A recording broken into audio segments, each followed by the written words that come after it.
More than 1,400 flights across the United States already cancelled today, and despite signs the shutdown could soon end, the Federal Aviation Authority is set to increase cuts to 6% of flights at 40 major airports.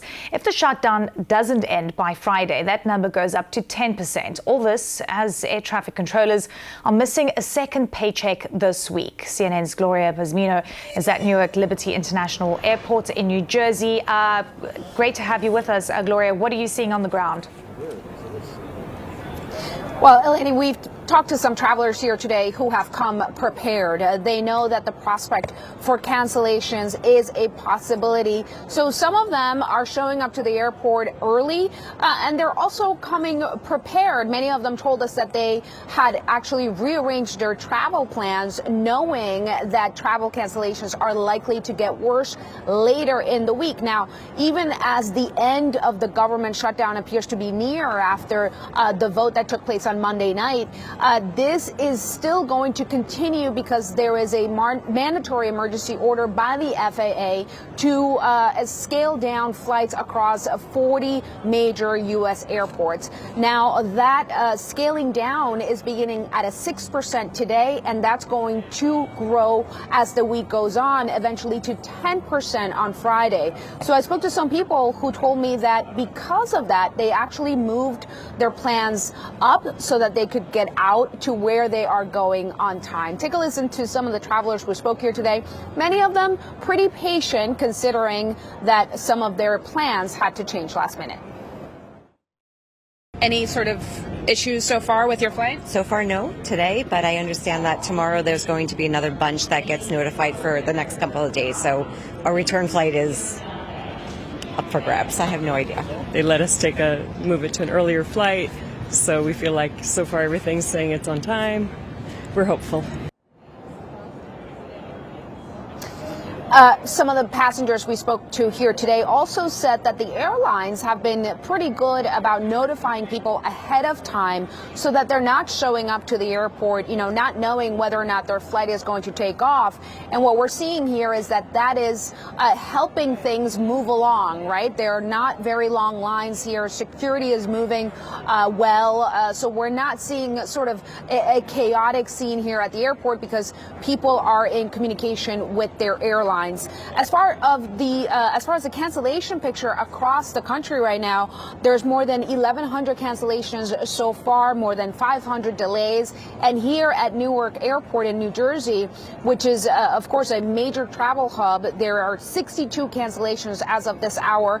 And one last point, Eleni, that I thought was significant and interesting is that many of the international travelers that we spoke to here today told us they've had no issues. We know that some of the airlines are prioritizing international travel and trying to cancel the flights that are smaller, going to regional airports, so that those major routes are not disrupted.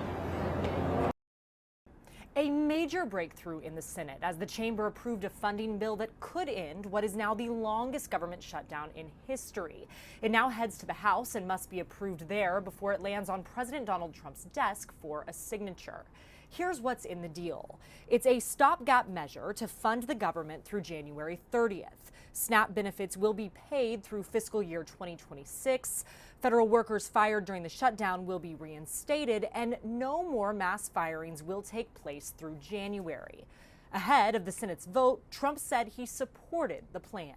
Based on everything I'm hearing, they haven't changed anything, and we have support from enough Democrats, and we're going to be opening up our country. It's too bad it was closed, but we'll be opening up our country very quickly. I'll abide by the deal. The deal is very good.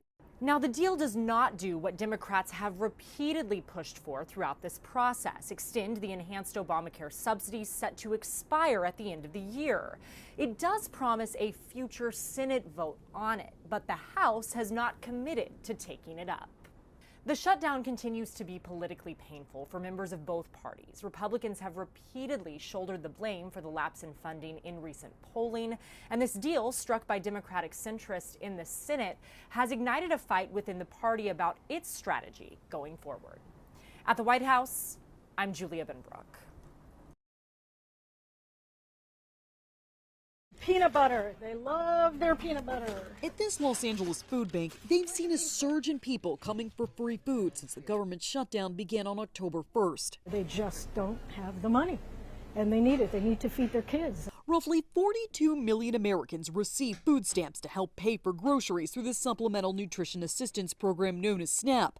But because of the shutdown, many November payments were not sent. It's just not easy at all. Even when the government opens back up, it's unclear when SNAP recipients like Chantil Manuel will get their benefits. The Department of Agriculture has to send the funds to each state, and the states then have to process it. Furloughed workers may also feel the financial burden for a while. More than 1 million federal employees have gone without pay during the shutdown.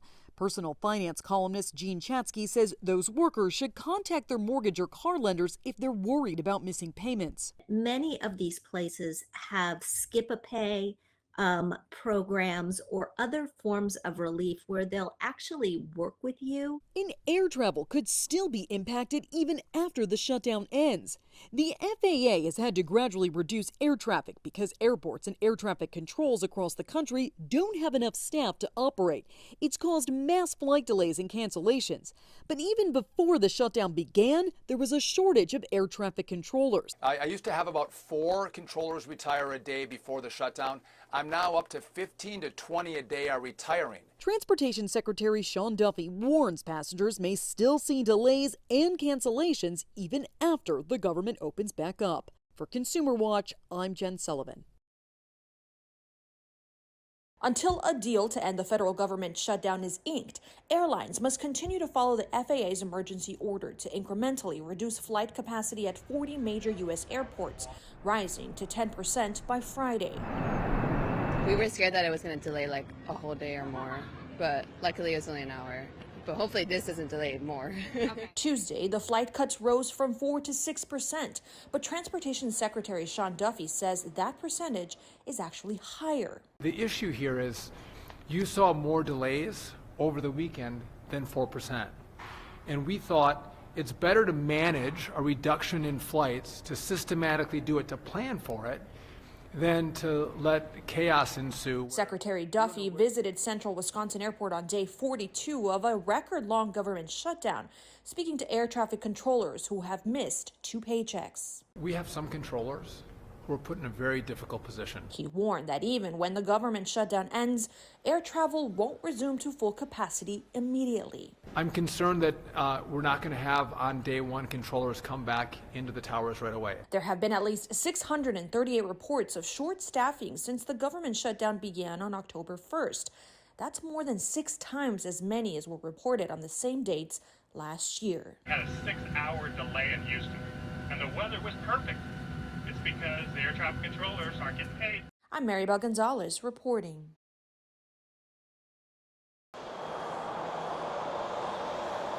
At SMF on Monday, passenger Ellen Davis was still thinking about her flight out when she got back. We left Thursday to fly to for a wedding in Virginia. So from Sacramento out at 5:20 in the morning to Las Vegas. That was smooth, flawless. We got there. We were about to take off, and they stopped it and said, folks, we have to go back. It'll either be 10 minutes or 2.5 hours. So it ended up being 2.5 hours. So we got it to Reagan National 2.5 hours late. Flight delays and cancellations are happening at airports across the U.S. as the government remains shut down. I was a little nervous, honestly, yeah. The FAA has reduced the number of flights in the air in an effort to ease the burden on air traffic controllers. More cancellations are expected in the coming days. Started out in Nashville, boarded my plane on time. There was like a 15-minute delay, but not anything unusual. Landed in Kansas City, was there for a little layover. Got on my plane to here, and here I am. While SMF is not one of the airports feeling the brunt of the impact of the shutdown, officials are still encouraging travelers to give themselves some extra time. And for flyers like Davis, she says it seems people are doing so and taking any travel challenges that may arise in stride. I think people are in good spirits. It's almost like what choice do you have? You have to just deal with it. The point is to get there safe and get home safe, and that's what happened.